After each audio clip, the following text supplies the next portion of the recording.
Welcome to Share.care, an all-inclusive community sharing experience, strength, and hope to create strong, healthy, and inspiring relationships. Share.care communities work toward every individual feeling safe, valued, and heard, free from the threat of danger, pain, or harm. Each episode, founder Damian Andrews explores the principles underpinning Share.care and invites expert special guests to share their knowledge so you can easily reap the benefits so many others experience. You hold the choice to create your future. Let it be with strong, healthy, and inspiring relationships. Hello and welcome to the Share.care podcast. Our belief is that global peace starts at home. Feeling safe, valued, and heard gives you a foundation to confidently step out into the world and make the world a happier and safer place for everyone. Because in today's world, it's in your own selfish best interest to help others. Now, today we have Dr. Alessandra Wall as our special guest. Dr. Wall has a background in psychology and is an executive coach and a leadership and corporate trainer with a mission to advance 10,000 women in leadership by 2030. Now, Dr. Wall founded Noteworthy to work directly with women in science, technology, engineering, mathematics, and finance, articulate, plan, and build careers that are wildly successful and deeply satisfying. Welcome, Dr. Wall. Oh, I'm very excited to be here. How are you? I'm fantastic, thank you, and it's great to have you on the show. Do you mind if we start with a bit of your background and some of the challenges that you faced leading you to do what you do now? Sure. I was thinking about that question and trying to figure out how far back we wanted to go with the challenges. Um, it's such a big question.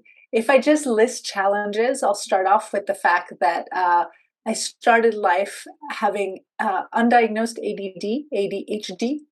Wow. That was a challenge. I didn't realize it until, as you mentioned, I'm a clinical psychologist by training. So until I started working with children and adults with ADHD, and I'm like, oh, that's why. That's why it took me 5 times as much time to read, to process, to get it. That was probably the very first challenge. I would say the second challenge I faced was, like many of the women I work with, I think like most people, I kind of set my sights on what I wanted to do when I grew up very early and did not consider anything else. And there are a variety of reasons, including financial reasons, why that was done, just the need to move forward and progress and just get things done as fast as possible. So somewhere in my mid-30s, I realized that this career that I completely devoted myself to was no longer what I wanted to do. And that was probably the next biggest challenge I faced. Because I didn't know where to start. I didn't know where to go, even if I knew where to start. And I had to figure out how to reinvent myself professionally while being responsible and pragmatic enough to raise, at the time, 2 children under the age of 5, not upset things too much in my marriage, and meet or honor my drive to do something more. And then since then, it's been one delightful challenge after another, learning how to go from being a psychologist to building a failing business and then building a very successful business and now wanting to scale that. So challenges are great, aren't they? I mean, life would be so boring if things were just easy all the time. Yeah, I definitely agree. Challenges sort of help us grow and move forward. And that's where, from what I understand, you started Noteworthy to help women accelerate their careers and make them stand out more. How did that connect with your own journey? I mean, you said you were finding yourself and you had to reorganize yourself. How did that come about?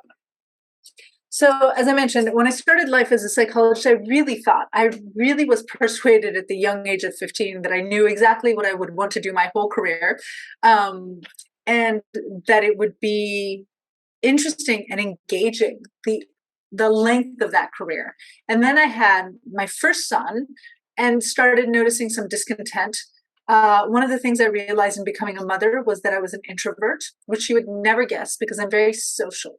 So I enjoy people. I'm either very quiet or very talkative, right? I have two modes. But before having children, I could walk, like at the end of my workday, I could be in silence. I, I, I could have peace. And so having my first child forced me to reorganize how I worked. Having my second child required more and more of it. And when I felt that disconnect, where literally, and I've shared this with my patients, um, uh, I wanted to run out of the office.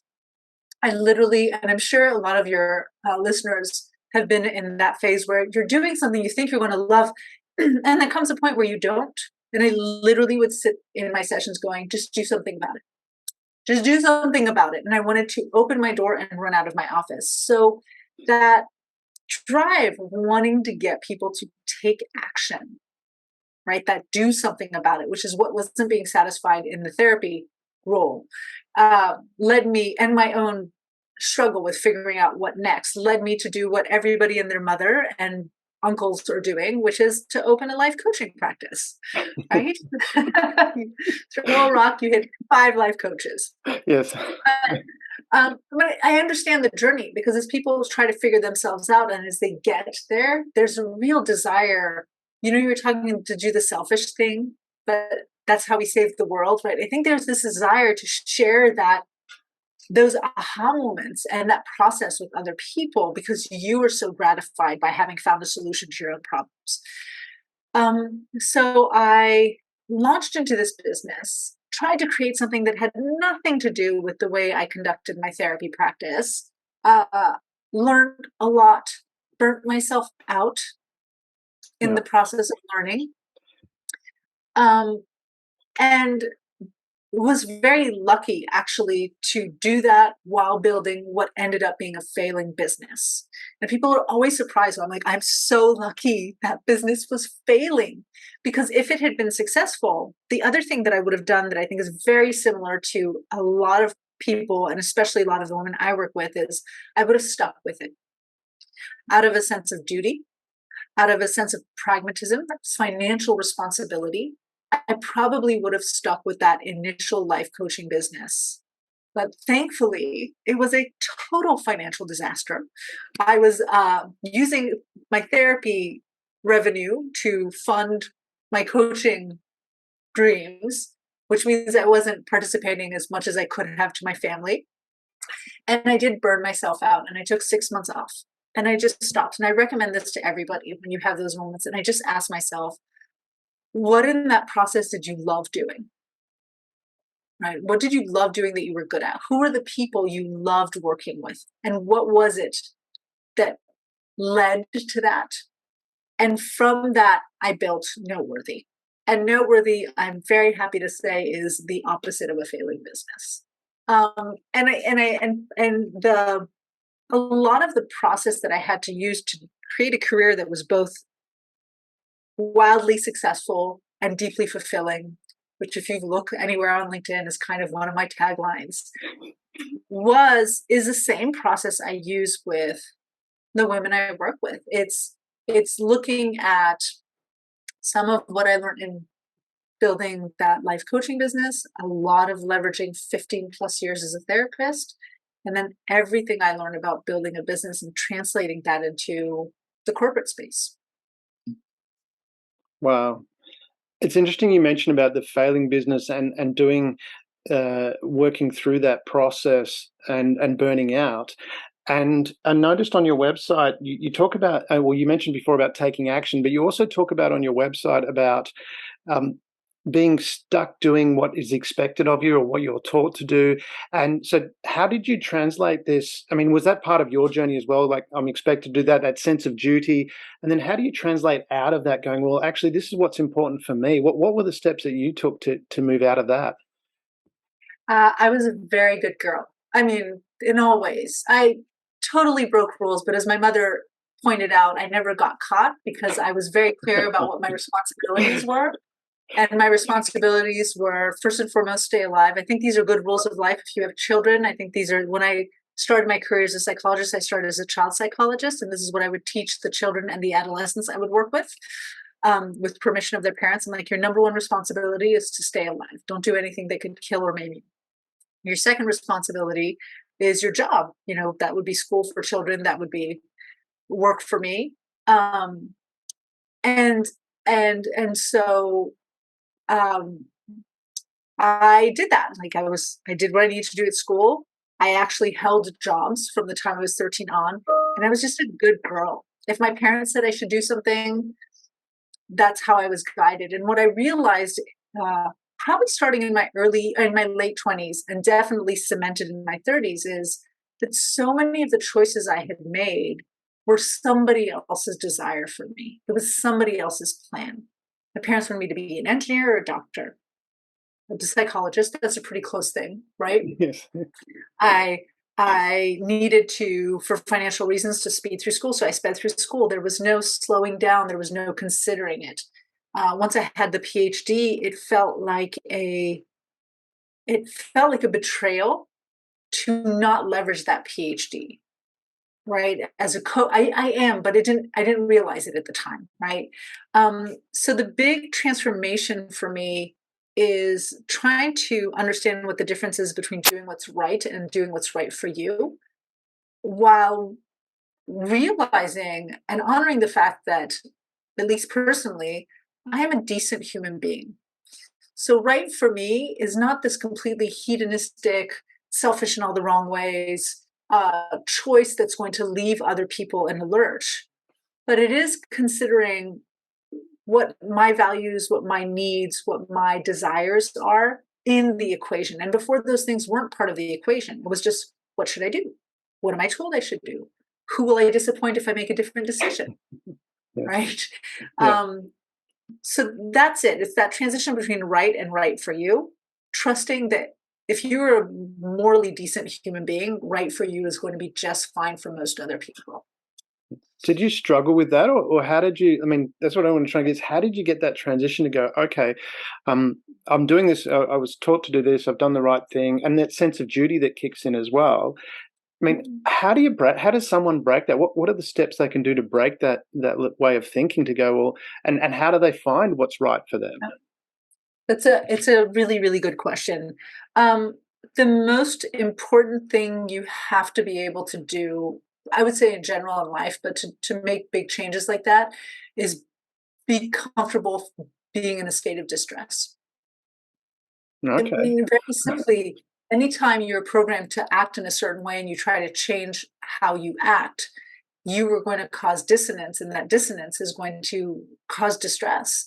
In my case, and in most people's case, that manifests as anxiety, right? So you get very, very anxious, guilt, right? Yep. But here's the thing with guilt, if you're listening to this, think of emotions as the physical manifestation of internal mental states, right? So fear is the physical manifestation of the belief, I'm in danger, I can't avoid it. We don't feel fear unless we feel like we're in danger and we can't completely avoid. If we are in a dangerous situation, but we feel we can avoid that situation, we do not feel fear. Guilt is the external manifestation of the belief, I've been a bad girl, I've done something wrong. And sometimes our guilt misfires. So for me, it was looking at stopping and going, did I really do something bad? Just because so and so is disappointed by my choice, is that the same thing as doing something wrong? But the third principle, so one is, as I said, learning to sit with distress, just to be comfortable being uncomfortable. And it's not like be okay being uncomfortable. It's not comfortable. The other one was to learn to act despite. So in 2000, I want to say 14 or 15, I set an intention for myself, which was uh, to act despite fear. And I did a lot of things. I was 38. I picked up parkour. It was fantastic. And parkour wasn't just scary because it was parkour. It was scary because I was a woman of a certain age, right? If you think parkour, you think 20-year-old, and you think male. I was woman, 38, picking up a brand new interest, where you could really hurt yourself. I mean, I have some scars, battle scars to demonstrate, and make a fool of yourself. I reevaluated my marriage, which was really acting despite fear, right? Trying to think about, do I want to stay in this? It was a whole year. I set business goals that I knew on paper were right, but scared me. So that idea of saying, if I know logically that the emotion that I'm feeling is not in sync with reality, what would I do if this emotion weren't here? And can I act despite the presence of that emotion? At Noteworthy, we use that all the time with the women I'm working with. We're getting them to do things that they know on paper are right. I'm not the first person to speak about it. There are dozens of books written about it. But there are things that feel uncomfortable or scary. So we're always working off of it, like with imposter syndrome, right? It's like, you know that that's not true. Just because you feel it doesn't mean you need to act on it. What if we act despite? What would happen if you felt really confident in this situation? What would happen if you weren't afraid of asking for a raise? Like, how would you approach this? Okay, let's do it. And that's where that first piece, getting comfortable with being uncomfortable, is important, because I'll tell them, you're going to feel really anxious. You're going to want to throw up. You're going to want to say no. We can't let that hold us back. So same thing with the right for you piece. Yeah. So with that feeling, being comfortable, feeling uncomfortable, how much is that connected to, and this, we're taught to be a certain way, so we think a certain way, and our body becomes, or our mind and body become like a thermometer. So when we move outside of what we expect of ourselves, which was imposed by someone else, so to speak, then we start to feel uncomfortable. It becomes that, when we might have, okay, we get comfortable here. If, for example, it's our level of income and that drops down, we start to work really harder. But there's also the self-sabotage. If people move above it, they then sabotage it and bring that back.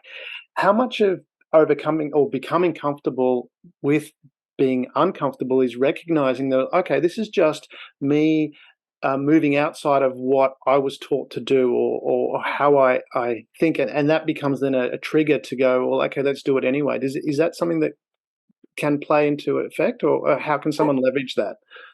Yeah, no, I'm trying to think of your second question. How can someone leverage that? I'm not sure yet, but maybe I'll think of it while we talk. The hard Yes, questions. that is certainly a big piece of it, right? It is one potential manifestation of that discomfort. I really, and honestly, starting with just trying to understand my own anxieties and fears. My area of specialty, eventually, once I had children, I stopped working with children. But even when I was working with children, was anxiety. Yeah. So, so this is like my world. And what I rapidly realized talking to people is most things come down to fear. Fear of not being loved, fear of being incompetent, fear of failure, fear of greatness, right? Yes. Just fear of the unknown, fear. So fear motivates us poorly so much of the time. And yes, when we exit those comfort zones, we get scared because comfort is predictable. Yeah. You mentioned you had a child. Yes. Yeah. How old are they? I have a 14-year-old boy now. So Do you remember when he was really small, like a toddler? yeah. And you would probably want to read the same stories again and again and again, and watch the same movies again and again and again. Yeah. It's terrible for a parent, because you buy a book and you're like, this book is fantastic. And then you read it 5 times every night. And suddenly you're like, I don't care what the moon's doing. Good night. Go away, moon. Right? There were so many great books that get ruined. Then we can fall in love with them again after. But that drive that occurs very young is the drive for predictability. It's Okay. very reassuring to be in a space where things are predictable. A story is predictable. I know what's going to happen. Mm. So life, even as adults, we like that predictability. We might complain about it, Yeah. but predictable means that I have some certainty, and certainty means that I have some element of control. And and we've seen this, right, in situations where people are in abusive relationships or negative patterns, like, in its own twisted way, it's there's something comforting Yes. in the predictable pattern. Hmm. So to move out requires a huge amount of courage. I mean, even for something as simple as what I'm talking about, which isn't really simple, but as deciding to change jobs or leave a company that you're not happy with, or leave a marriage that's not working for you, or end a friendship that has been instrumental for years and suddenly is just not important, or reach out to a neighbor who you've never spoken to. Yes. Right? Once those things are uncomfortable, we can remind ourselves, what is this about? Not why. Why is a terrible question, but Yeah. what? Yeah, I What is agree with this that. about? And half the time it's because I don't know. I don't. What if ourselves? What if this thing is going to happen? What if? And the thing with what if is it's future oriented, and it's usually a projection of our greatest fears. So if Okay. we listen to what ifs, we're never going to see something great. So if you're listening to this and you have a big decision you need to make, or you feel really stuck and you are what ifing your way through, procrastinating on moving forward, one of the things you can start is what do you know to be true? Yeah. Right? Well, my neighbors live next to me for a long time. I'm not seeing them show up on any terrible lists. I personally have only been mugged once in my life, and the neighbor doesn't strike me as this might not strike me as a situation where this would happen again. What is the worst that could happen is they don't want to talk to me. You know, so grounding yourself in what you know to be true instead of what the fantasy of where your brain wants to put you is Yeah. really big. And then if that doesn't work, you can try what ifing in the positive. Yeah. The way to do that is you look at your what if scenario. Yeah. Let's say I'm miserable at my job and I'm considering leaving my job. And I'm thinking about all the, well, what if, what if, what if, what if, what if? Or maybe let's not talk about leaving. I want to stay in my company. I love my company, but I feel really stuck. Yeah. I'd like a promotion. I would like a raise. Really would not like to leave, but I'm afraid to ask because what if they say no? And what if they just tell me the door's there? And what if they think I'm greedy? What if they, and I can stay and remind myself what is this is a normal part of working. What is if I want to stay here and continue working here, then I'm going to need these things. What is the worst case scenario, honestly, is that they'll say no. And if if they actually show you the door, you probably needed to leave that company. Yes. But if those don't work, we can do what if positively and go, okay, if my greatest fear is I'm going to walk in and my boss is going to look at me and say, Alessandra, you're a terrible human being. I cannot believe you're talking to me about money. How I didn't expect this from you. And by the way, I have clients who this has happened to. Not Yeah. quite as terrible as that, but this like, That really, happens. I Yeah. didn't expect that from you. Why are you like, you're already so expensive. I can go and maybe I determine that there's a 10% chance that that's going to happen. Then I can look at a what if positive that has a 10% likelihood. What if I walked in and as I opened the door and I start saying, I was thinking that it's been many years, my boss said, I've been wanting to talk to you about a raise. Yeah. And I don't even need to have the conversation. Right. So trying to swing the balance either way. That's interesting. And I like what you said there about this, what if in a positive way. And thinking that through, and from my experience, there was a job that I applied for and I really, really wanted, and went to the interview, and the office looked amazing, and went through it, and I didn't get the job. I got told, no, you didn't get it. And I was Mm-hmm. I was really upset about that. And eventually I got myself off and dust myself and up and applied for other jobs. And I got this other job with a firm doing the same sort of thing, a similar size firm, similar. But as it turned out, the firm that I got rejected from in that industry, it worked in corporate recovery. In that industry, was known, had a reputation of being sharks and dodgy and things like that. Now, had I got that job, I would have been tarnished with that same reputation. And I wonder how many times we can use that. Like from my perspective, I always think of it. I have two things where I think of, okay, no matter what happens, I can deal with it.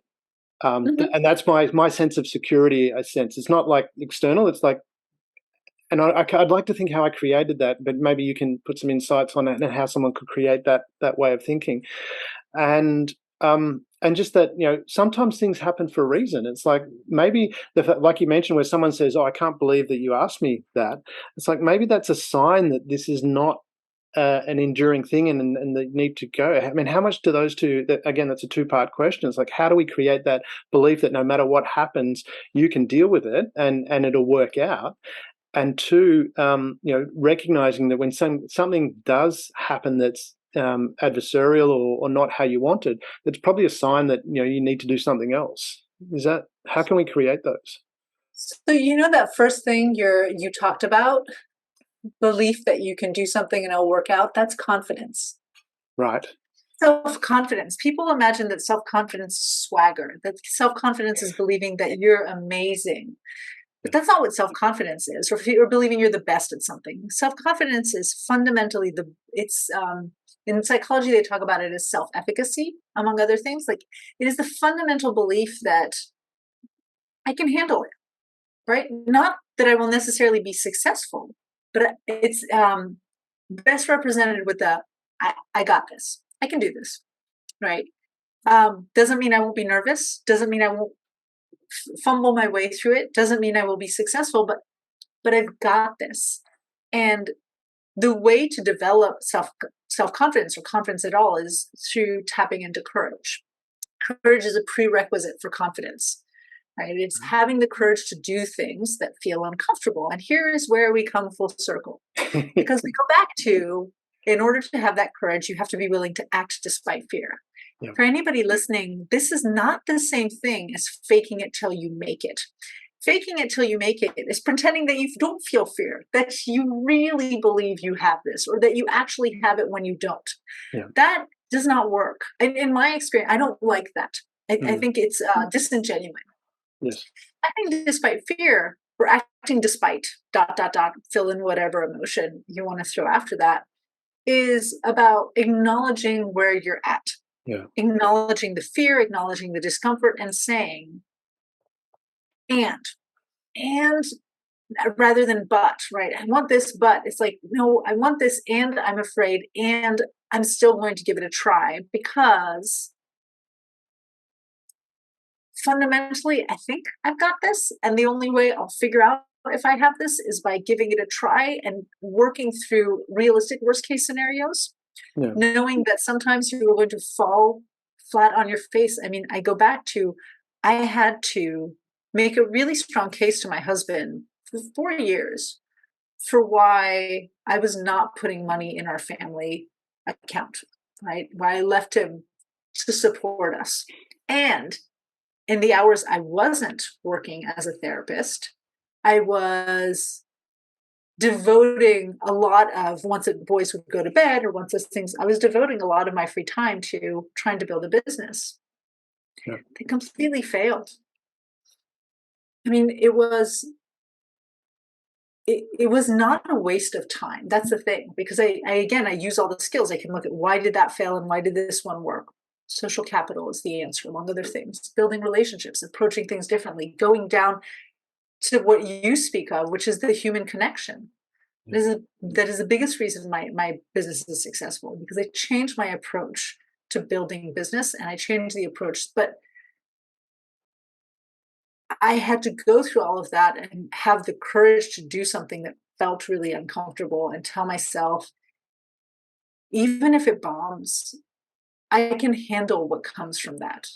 Right? I'll figure it out.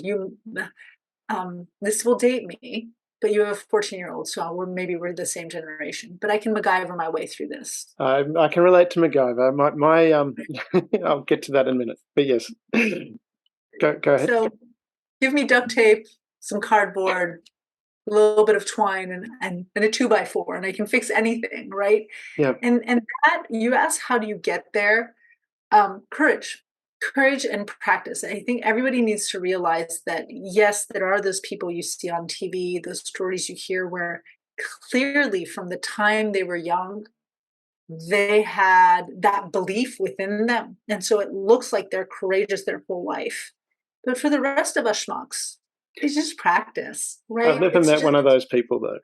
I think I've only met our schmucks. I don't think I've, in reality, met any of them. It's practice. Yeah. It's a lot of practice. And the other thing, as I would say, is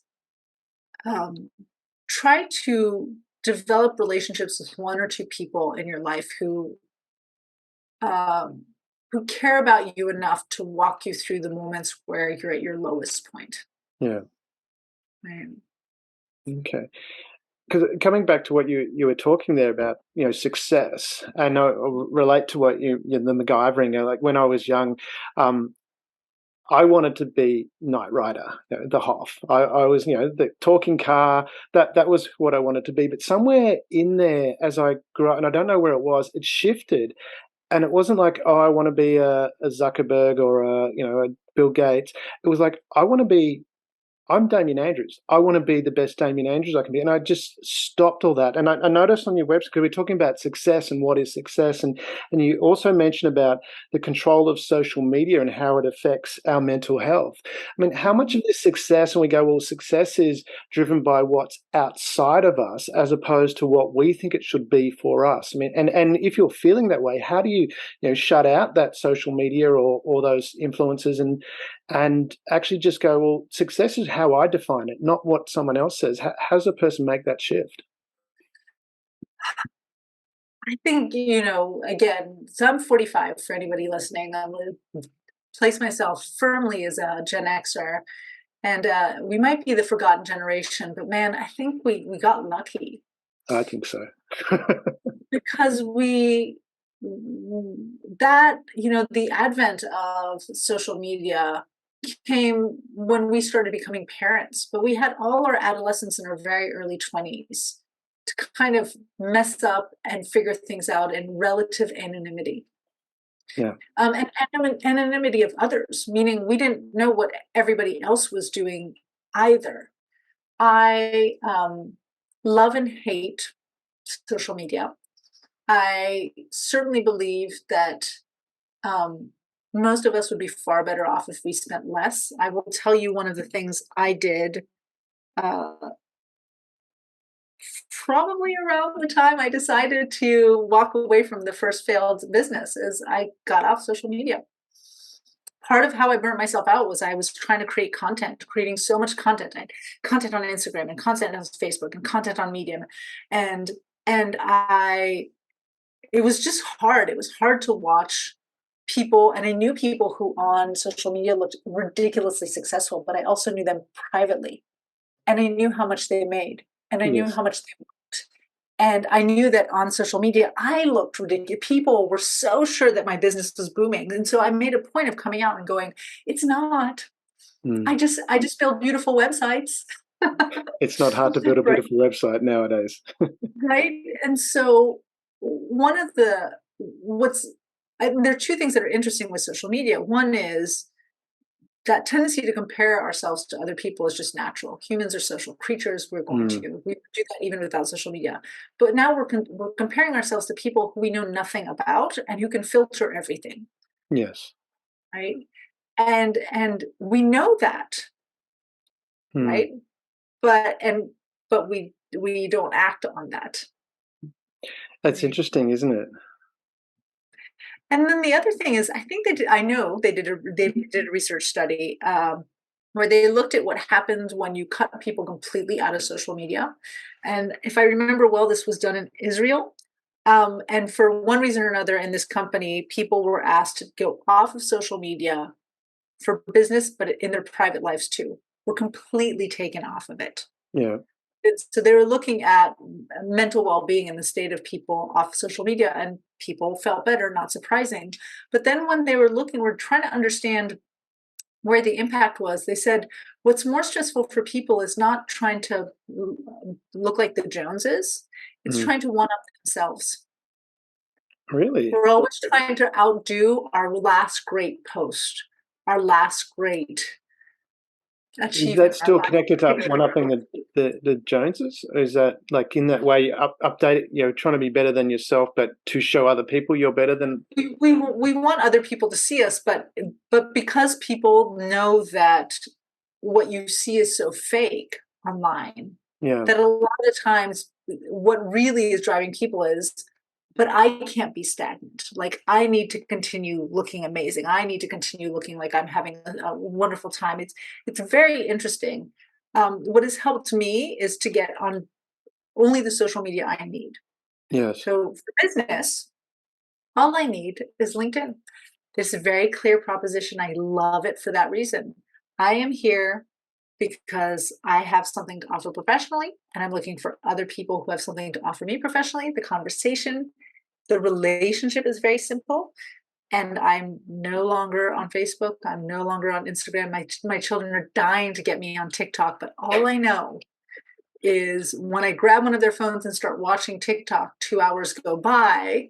And as much as I love The Rock and watching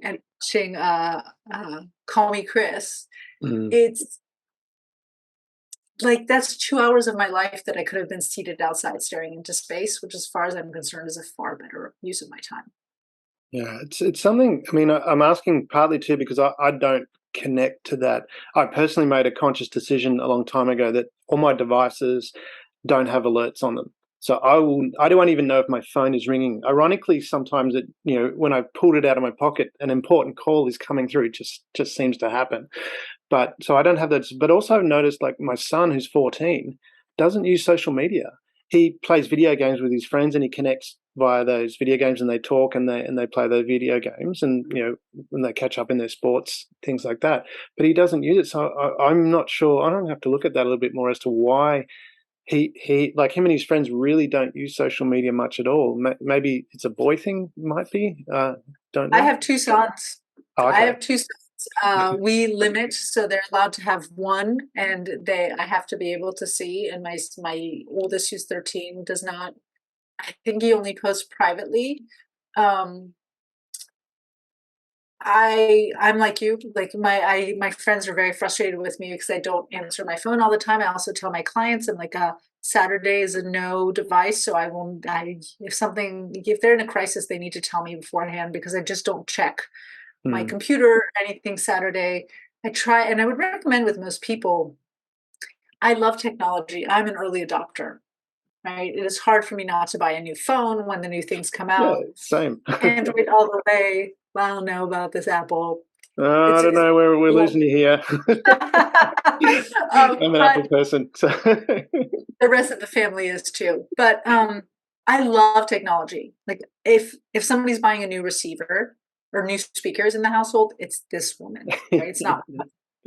Um, and technology needs to work for us. So I also love to joke that I'm a control freak. And so when technology isn't working for me, when it is controlling me, that is problematic. If I feel compelled, and that's one of the things I ran in with Instagram. Instagram was so much fun. I felt compelled to check it. Yeah. If I had TikTok, I know I would feel compelled to check it. I don't want to feel compelled, right? I want it to be a choice. So I don't have the notifications. I often walk out without my phone. I make my children put their phones in a charging station at nighttime. They do game. We limit it and we have rules, right? I said I will give them lots of freedom until they do something where trust is broken, and then everything will be turned off. But I think as adults, we can do, I'll tell you, one of the things that makes me look like a miracle worker when I used to when I used to practice as a psychologist, I retired in February of this year from that career. And it still does I work with executive women who are always on the go, very stressed, always in demand. So we talk a lot about freedom and about creating systems and practices that return control of your time to you so you can spend it as you wish, which might be working more or working less. One of the practices that makes me look like a miracle worker is teaching people to spend the first 30 minutes of their day media free, which means you have to have an old fashioned alarm clock and not use your phone as your alarm clock. Because if you use your phone as your alarm clock, the first thing you're going to do is check with the world externally before you check internally. Yeah. And you can't help it. I mean, I wouldn't be able to either. Mm. And people's anxiety significantly decreases because you have an opportunity to ask yourself, how am I feeling today? What's going on? Mm. You have an opportunity to do something that's truly pleasurable in those first 30 minutes. It can be something as simple as sitting outside and drinking a cup of coffee or standing at a window. or reading a book. I don't know. Yeah. But it's internally focused as opposed to externally. And if you want to try this, just like even 10 or 15 minutes, the first 10 or 15 minutes is a great start. Yeah. It's surprising. That's interesting you meant, because one of the things on you have is the art of nothing. Mhm. And from that perspective, I know from my perspective, as I mentioned before, I turned off devices, but it's same, like I remember when I was growing up, the way you got news is you had to watch the news, which meant you had to watch everything about things. And that's where, for me, I find technology's fabulous, like the internet and that, because I only look up the news that I want to see and when I want to see it, which is, I think, and you mentioned about that need to do, because I did have that need to always be checking when, similar to you, Mhm. with a business, constantly on social media, constantly checking it, seeing what's being said, connecting with people, that kind of thing. And when I switched, this, and that's what I'd like to, if you could share more about the art of nothingness. I mean, how to create that in your life. And one is turning off the alerts. If you're not getting the alerts, you're not getting distracted, and you can focus on what you're doing. Particularly, I found that as a parent really important, because when I'm with my son, I don't have my phone. I don't look at my phone. It's not beeping to get my attention. So he's getting that one-on-one focus, which I think has really helped our relationship. But can you tell us more about the art of nothing, and how people can create that? So remember how we started this and you said, can you just walk us through a few challenges it's taken you to get here? So one of the challenges, as I mentioned, is um, a lot of parents, women for sure, you can tell me the father side of this, when when they first become parents, professionals, when they first become parents, might want to settle more into parenthood. But I had a different experience. When I became a mom, suddenly I found myself feeling very ambitious, right? So I was, and I loved being a mom. Here's the thing, like I was lucky enough to be able to work flex time because I own my own practice. So I was operating maybe 20, 30 hours a week as a therapist, and I could be around and help raise my kids. And then in every spare minute, I was trying to build this business. But it was a go, go, go, go, go, go, go, go, go. But like, it was this never ending pace. And I decided one year I wanted to learn how to meditate because everybody's talking about the benefits of meditation. And by virtue of having ADD, my brain never shuts up, Yeah, ever. I think I've got ADD too, so I relate. It's beautiful and it's terrible. But they call it a monkey brain, right? So I have a monkey brain. It just never shuts up.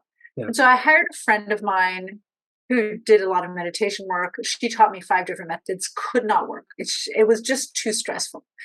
Um, I uh, nationality, culture wise, I am French, Italian, and American. So I decided I would lean into my French and Italian side, and that at the very least I would drink my afternoon coffee. I could not meditate, but I thought, damn it. Once I put baby number 2 down for his afternoon nap, before I go into my home office to start working on this business, I will sit and drink a cup of coffee. And it was excruciatingly difficult initially. yeah, The second I sat down, my mind would go to all the things that needed to be done, that I wanted to do, all the anxieties. And if I had been trying to practice meditation, I would have tried to clear my mind. yeah.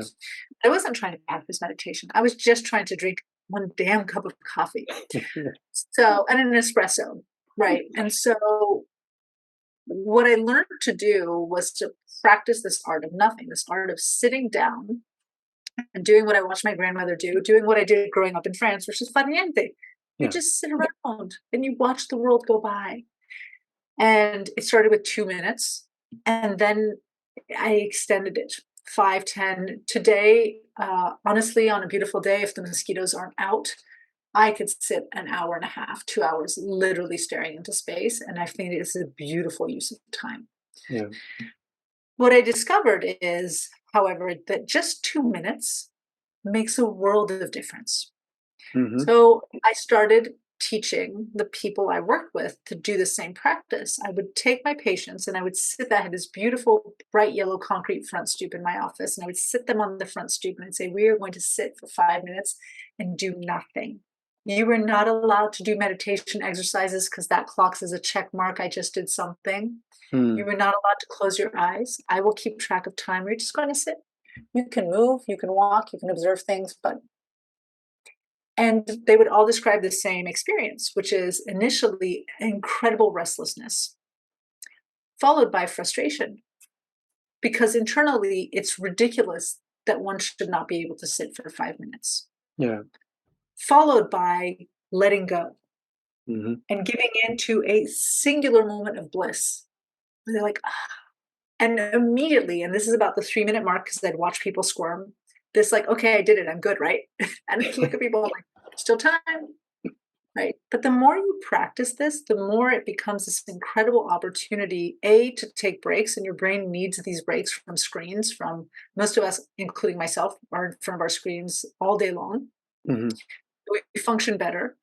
B, to check in with yourself, Yeah. to really take a pulse, which then allows you to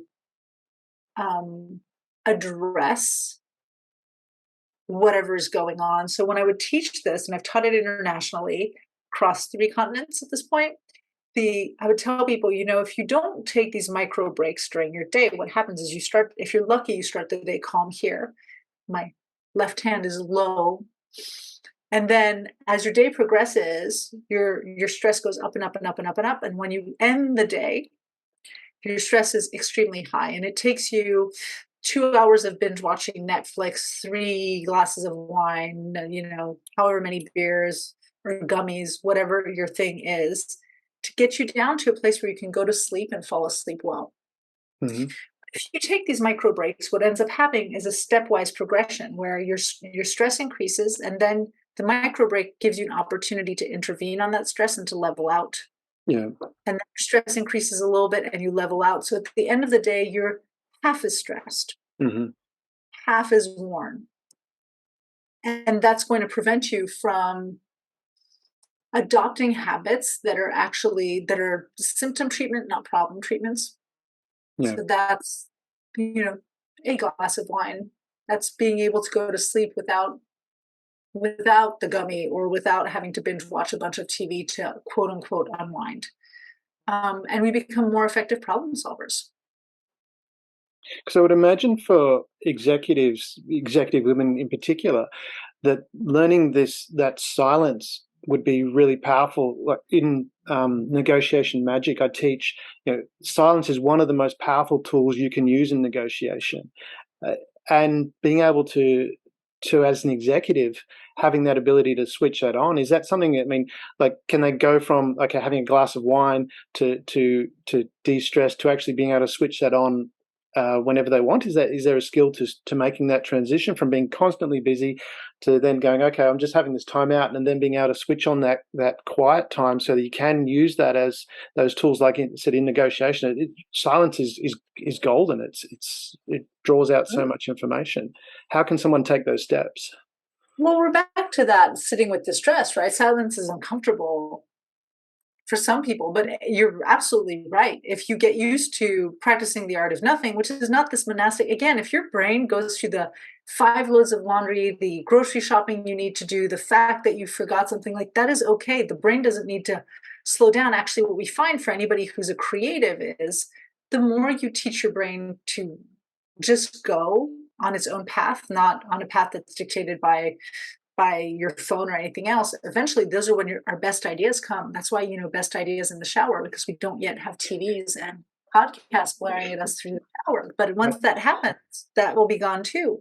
But I absolutely believe it works because you get comfortable with just sitting and being. So I got a question for you, because we've been talking about negotiation a lot with the women of Noteworthy. When you talk about sitting in silence, do you talk about to give people a marker, like a certain period of time? I have a number that I tell them to use. I'm curious how many seconds. It depends on this. Like from my perspective, again, like you say, it's not about the mind having nothing. Similar to you, and maybe I've never been tested, but maybe I'm pretty sure I passed the ADD test with flying colours. And from my perspective, it's like how long can you sit still and not move? So it doesn't matter what your mind's doing, but it's like, can your body just sit still and not move, not twitch, that kind of thing, just calm your body. And I found for me, that's what I needed to do. Because when I tried to, I did the meditations of focusing on a candle and things like that, and it never worked because my mind just didn't stop. But when I switched to, okay, I'm going to just sit still. And that became a training for me. And then I found in negotiation, what really helps there, and this is where it's really useful if you're, if you're operating with the intention of creating an outcome that works for both people. When you have that silence, people volunteer information, so you're able actually to gather more information to go, okay, because sometimes the deal's not workable and you don't know that, and you could be forcing a deal where it doesn't work for the other person, but they accept it, and then you go through the whole process of having to break the deal and legal fights and all that kind of thing. But if you can actually have that intention, I found in negotiation, and that's one of the things I teach, is the intention to find out more, to work out, is this a workable relationship? Because negotiation is a process. It never ends. So even if you have this, the contract ends and you might have this bit of dispute. I mentioned my best friend before. He still hates his former business partner. So that relationship has not ended because they still hate each other. Oh, well, he hates it. And it's like, so this is no matter what happens. And that's that process. I found if you can just sit still, whether your mind's going active or not, but if you can actually allow yourself just to be aware of your body and sit still, then you can use that to, in those situations, be quiet, allow the other person to speak. And that's, I think you'll probably be able to add more detail into this, is to that actively listening to what's going on. So rather than you thinking of what you're going to say next, if you're switching your thought process to going, what are they saying? What does that mean? As opposed to, what am I going to say next? Is that, from your perspective, part of this being quiet and executive coaching? Well, it is an executive coaching. It's not the way I thought of the art of nothing. You're just adding, you're adding dimensions to it, which are fantastic, right? How do you use the benefits of the process in different spaces, right? So you're talking about active listening, which is great for all negotiations, including relationship negotiations. But the way I looked at it is, again, it is very difficult to make good decisions for yourself or for your life when you're being reactive. And most of us have reactive lives. We have reactive careers. My career was reactive until I stopped and realized I wasn't happy. And instead of just, and I would say the first coaching business was a reactive choice. It was like, I don't want to do this. I'm going to do something different. I'm going to make it look completely different. And the business model I created didn't even work for me. So once I stopped and said, just really figure out what you want, don't just create something in opposition reactively, things got better. So what you're talking about is learning to not be so reactive. Slowing down, however we figure that out for ourselves, allows us to move from a reactive to a responsive state. So again, if we think about this concept of right versus right for you, you talk about keeping your body still. And as it so happens at this point, my body is probably fairly still when I practice the art of nothing. And I don't think about it as a practice. I think about it like, this is my moment of peace. I'm going to go drink my coffee outside. Mm-hmm. That's the way it looks. Or I've been working an hour and a half on this computer. I need to step away and I'm going to just go tend to, I have planters out here. I'm going to go tend to my plants, or I'm going to go see who's in the kitchen at the office, right? That is, those breaks were just those breaks. Now I happen to be still. So for anybody listening, whether they do it your way or my way, or whether meditation actually works for them, the idea is not to think that there's a single prescription to find the right solution, but to realize that there is a general process, and the process is slowing down and moving from reactive to responsive, and that requires not engaging. And then however you decide to do that works for you. When I would teach this, people would always laugh because everybody likes to say, well, I don't have time in my day. I don't have time. You don't understand. My day is back to back to back to back meetings. And there are people whose day is literally back to back to back meetings. I don't know how they don't get anything done. Yeah. And so I would say, listen, and I'd hold my phone up and I'd say, I would like you to not take this when you go to the loo. Could you do that? How about you just monotask on the throne? Yeah. Right. And the whole room would laugh. And I would tell them, you're all laughing because you're on your phones while in the bathroom. Exactly. That's why I'm laughing. You have a minute, that's where you start. The first place where you can practice the art of nothing is learn to monotask certain things. Like when you go to the bathroom, go to the bathroom. When you are heating a kettle for tea or reheating something in the microwave, instead of also cleaning dishes, checking your email, seeing what happened on LinkedIn, going in and paying a bill, how about you just sit there and allow your mind to wander? That's 30 seconds. And it's moving out of a reactivity state. It is ridiculously it is ridiculous how impactful it is and effective. And it's so small. And these are the kinds of things that sometimes people are like, oh my goodness, Alessandra, you've changed my life. I'm like, I just learned how to do this, and I'm going to teach you how to do it too. And I know it works. What I can do is I can get you to trust me enough that you'll do it for me, even though you don't trust yourself to make it work. Right? And then once the results come out, then you start trusting yourself. It's interesting that you talk about that silence side of things, and I noticed you mentioned too about people that are really, really busy, and that's one of the in the time management course that I teach as well. We talk about the difference between busy work and effective work, and I think from that perspective, if you find yourself really busy during the day, it's doing exactly what you've said, taking that time when you go to the toilet to go throwing, whichever you want to call it. I'm not sure which is the PC term nowadays. I don't know. I like the toilet, but throne makes everybody more comfortable and it makes them laugh more. That's a good point. But when you're doing something, do that something. It makes a big difference. The other thing that I noticed I wanted to talk about as well, is you talk about this finding the right words to talk about your value without feeling or sounding obnoxious. Now, I wanted to talk about the obnoxious thing, and I wanted to bring in the example. Mary Barra is the CEO of GM. Now, I understand I wasn't in the boardroom, but I understand one of her early meetings was she laid out a plan of this is where we're going. This is where GM's future is, and this is what we're doing. Now, if you're not on board with that, that's okay. Let us know, and we'll set you with HR and find somewhere else for you to be. So it was a pretty direct statement of this is the way we're going. It's not a negotiation. This is not for your input. Here it is. You're either with us or bye bye.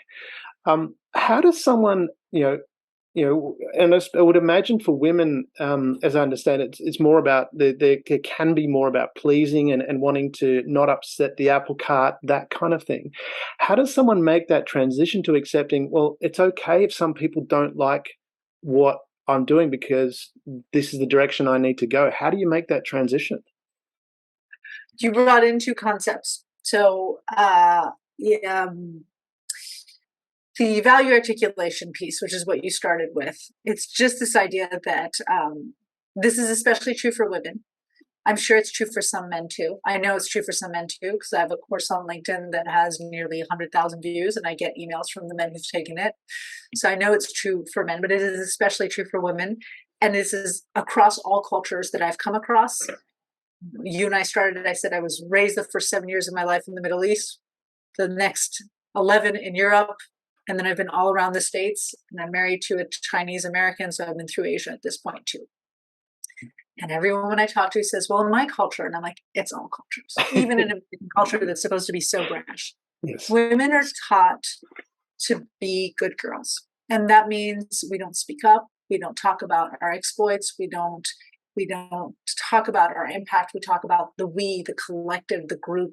We're helpful, and we cross our fingers and hope that somebody is noticing us and that they'll promote us or give us options. Yeah. And it doesn't work that way, right? Again, lessons learned from business is I thought everybody understood what I did. I mean, I had a website, I had these posts, but I wasn't standing up and talking to people about this is what I'm really good at. And by the way, as a woman, that doesn't fly. It flies for me because I've branded myself as somebody who speaks that way. So people expect it from me. But for your average woman to say, let me tell you, I am really good at X, men and women alike. If you're Beyonce, you can do that. If you're just Betty, doesn't work. Yeah. Right. So, but it's so important because if you are clear about what you bring to the table, what you're good at that you love doing, you can position yourself to be of much greater value to your community, to your company, to your industry. Not only that, but instead of being hired for anything you can do, you'll start getting hired for the things that you do very, very well that you enjoy doing. So for everybody here who's in leadership, who's worried about engagement, this is how you engage people. Put them in a position to do something that they can be extremely successful at, that they enjoy doing. I'm very good at accounting. I hate doing accounting. I'm also really good at creating decks. Yeah. I do not want to be a graphic artist. Yeah. Right. I'm really good at it, but if that's what you hired me to do, I would be quitting within a few months. Yeah. So it was this idea of teaching people to walk into spaces. And first of all, it starts with articulating for yourself and owning and then disseminating.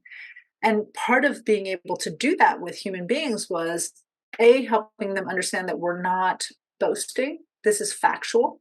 Yeah. Fact, I am good at these things. I have proof. Here's the KPIs. Here's all the data to demonstrate that I can, in fact, obtain these kinds of results. B, that it's a service to other people. The clearer I am about the best ways in which I can help, the more help and support I can provide. Yeah. And C, because humans are social animals, it is absolutely necessary to vocally share what you can do and build relationships with other people, because beyond the first half of your career, that is how you get access to promotions. That is how you get access to the best projects. That is how you get the raises. It's because people know you and they know you're good, but everybody's good, right? Eventually you move high enough professionally, everybody can do what you can do. So the difference between you and the other person might be to get an introduction, to have a vote of confidence. And we know that. I mean, what's the last home project you had? Plumbing, roofing, anything like that? Renovating bathroom. Okay. How did you choose who you hired? I did most of the work myself, but yeah, when I had a little bit of help, it was a local person that had actually left their card in my letterbox. Right. So they made themselves. They made themselves known. No. But for most of us, the first thing we do is we ask friends. Yeah. Who did your bathroom? Who did da, right? So that value, like that's the social relationship piece. Women are really good at building relationships.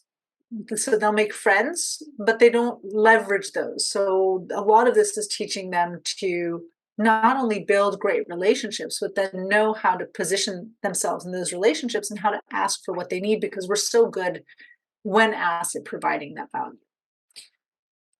And it's hard. How do you get people to do that? You have to prove it to them. For me, it starts with the reframe. And there are two reframes. One is hard work alone won't get you there. If it would, you'd already be CEO, CMO, whatever it is you want to be. Yeah. And the second one is it is a gift. Yeah. Being clear about what you bring to the table is a gift. So again, if you can act despite, yes, it feels uncomfortable, but there's no reason for it to be uncomfortable. From a gender perspective, we know that when men do this, it's still easier. So if they can get away with it, we can too, right? If it works for them, it'll work for us too. Those things can help propel us forward. Because I mean, I look at it from the two-sided side of things. I think, yes, you should always say what you want, and I'm not, and I'm sure I haven't experienced, but I'm sure there have been times where a woman has said what she wants and been shot down and said, "Oh, you can't do that kind of thing," and no doubt that has happened. But same token too, it's like for me, when I was certainly in the corporate world and certainly with my own businesses, it's been about how do you find that diamond in the rough? So it's always kind of looking, what is that person's skill that they might have? Because a lot of times people don't recognize they have skill, but if you push them into that, push probably not the right word, but if you help them expand into that area, all of a sudden they find this new set of skill sets. And because I noticed on your website, you talk about working with women and companies. So from that perspective, is that the kind of thing where we're talking about, it's this double-sided uh, sword sort of thing, to where you're going, okay, it's training women to speak up and say it's okay to do that, and in most cases I'd say it'd be very rare that that wouldn't get recognized, be appreciated. I know, take it from a relationship perspective, when I've asked, what would you like for dinner, and if you just tell me what you want, it would be really helpful. But from a company perspective, what can companies do to try and help bring that out as well? Is that something that you work with? It is. A couple of the companies I'm working with, we started at onboarding, to be honest.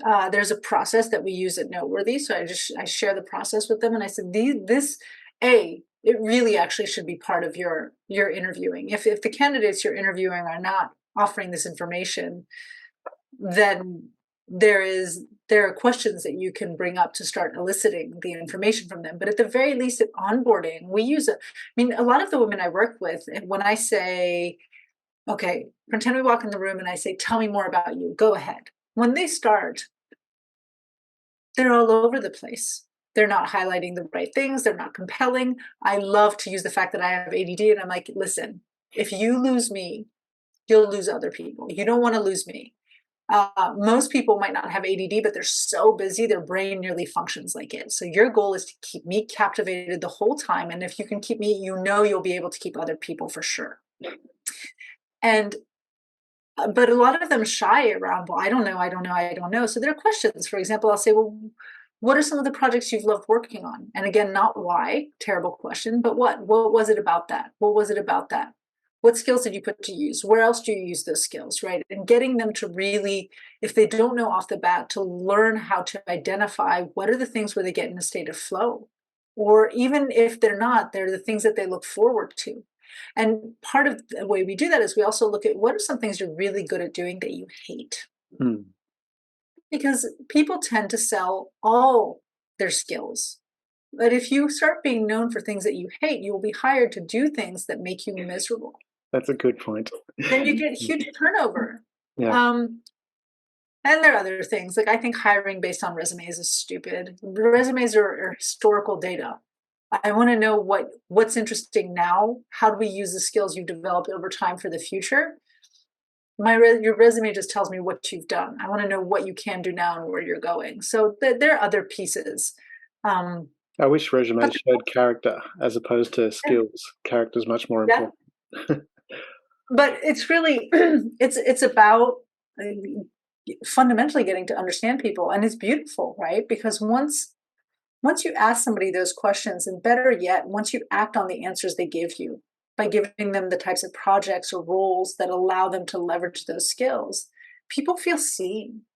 People feel like they matter. People are able to walk into work and be, I hate busyness too. I like talking about being effective. Productivity is terrible. So effective rather than productive.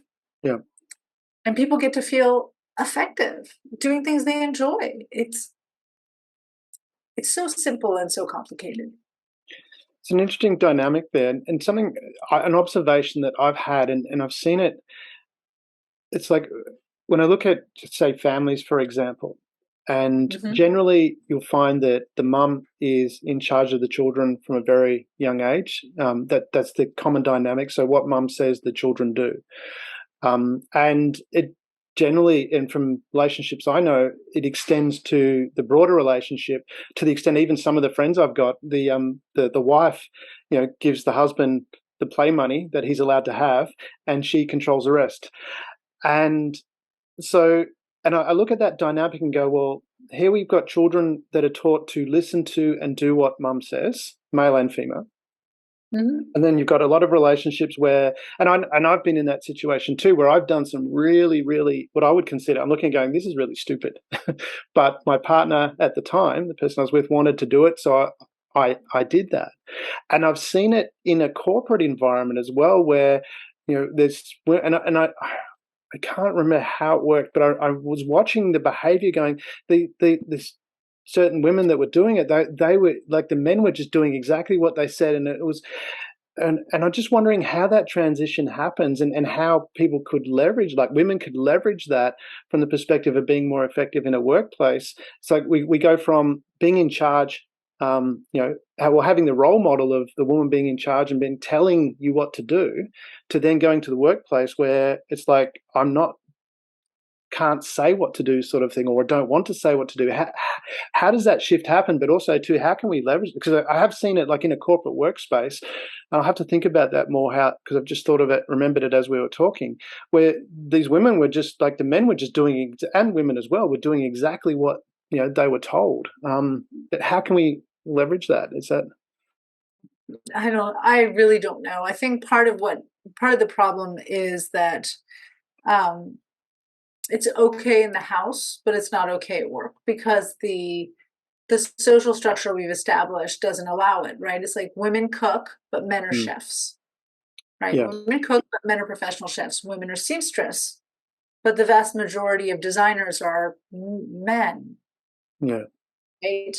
So a woman can quote unquote wear the pants, let's just say in the household, but that same behavior in the workplace, she's a nag. Plus, you saw me cringe, for anybody just listening, not watching, when you said, hold the purse strings. And yeah, I'm like, oh, that's a terrible dynamic. oh, it is, But I agree. right. So it's that balance of, if each individual could just practice, which is very difficult, owning what you know and what you can do, and not pretending you can do more, and positioning yourself to step in. And if we could listen to people, right? And I mean, I hear myself saying this, and I'm like, it's impossible. Mm. It's such a simple statement, and it's an impossible, difficult shift to make. We'd be in a better place. So this might be the question, Damien, that I cannot answer for you. Yeah, well, it's something I've watched and observed and going, how does that work? Why is that dynamic there? And my background's Polish Ukrainian, so I grew up with very strong women. My mum was, as far as we know, as a teenager, she was the first female apprentice motor mechanic in Australia post World War II, and she travelled to a different state to be able to do that. So she was very assertive and strong in what she wanted to do. So it's just an interesting dynamic. Another question, sort of left field.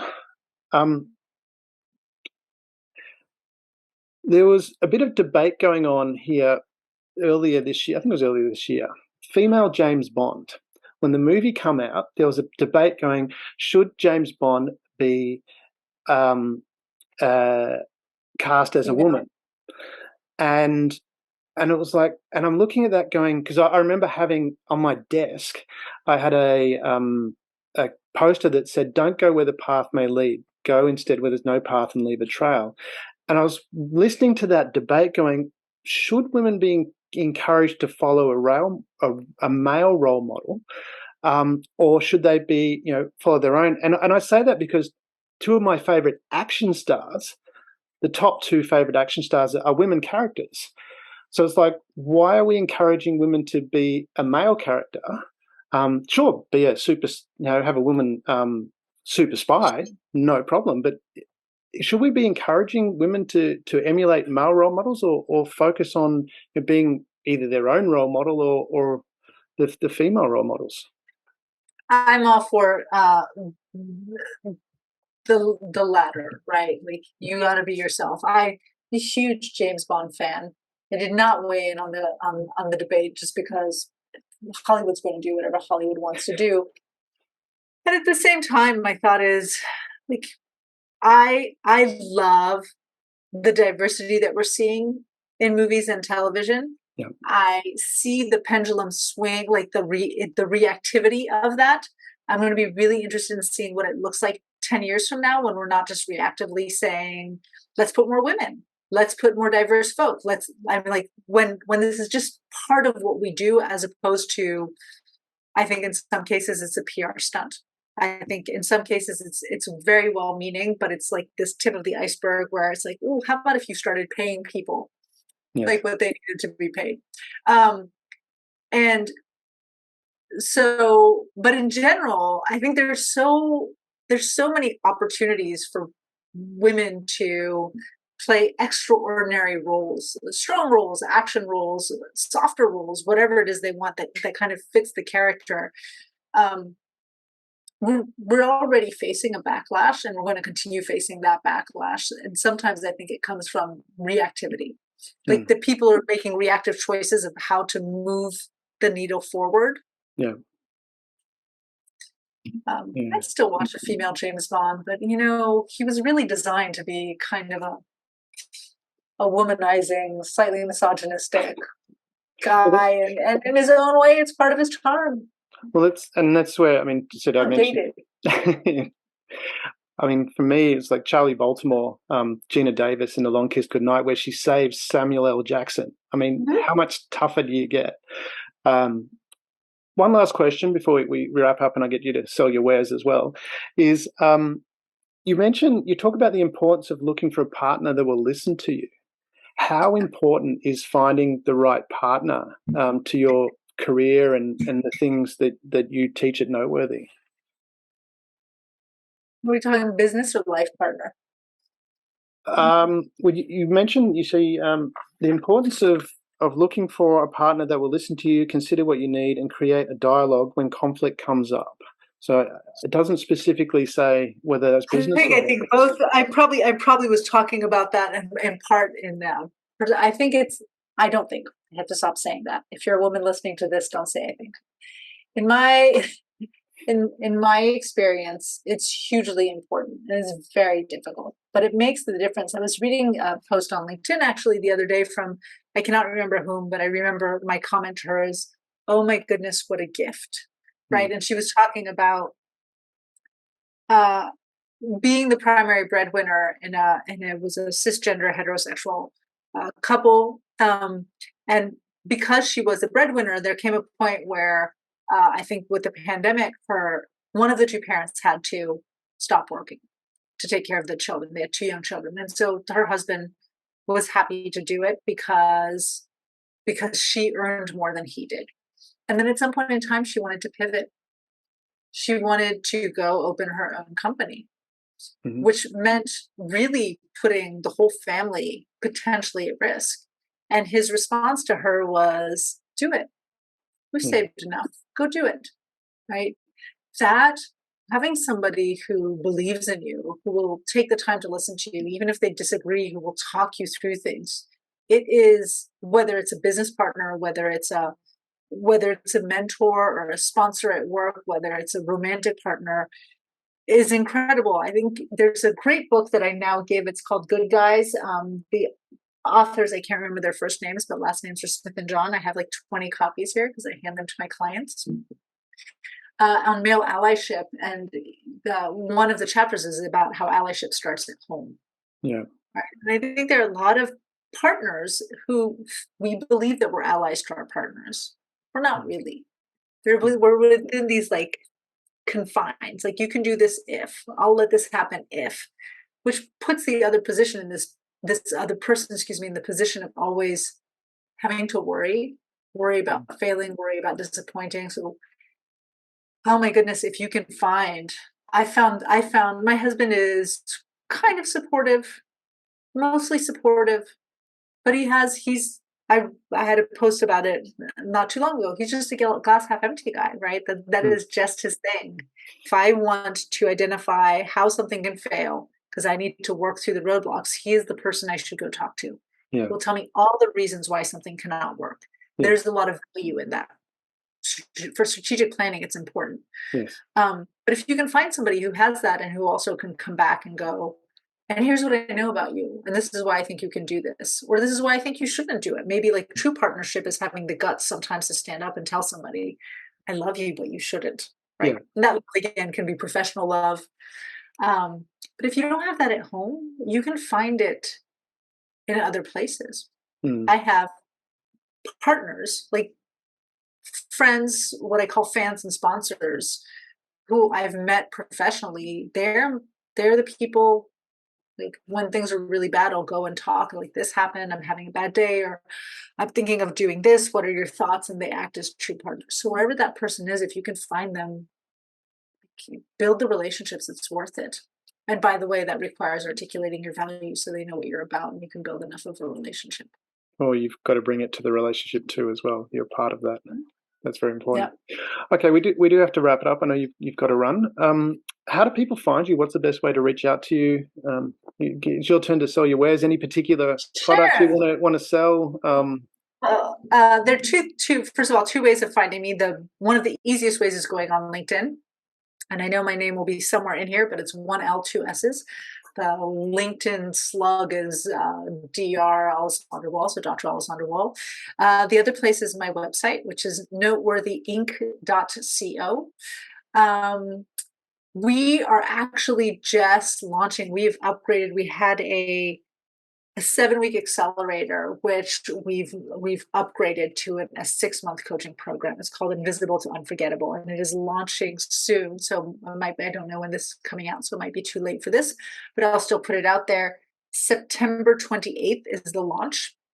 And then the first coaching session for that group is October 6th. But then it's going to be an open enrollment.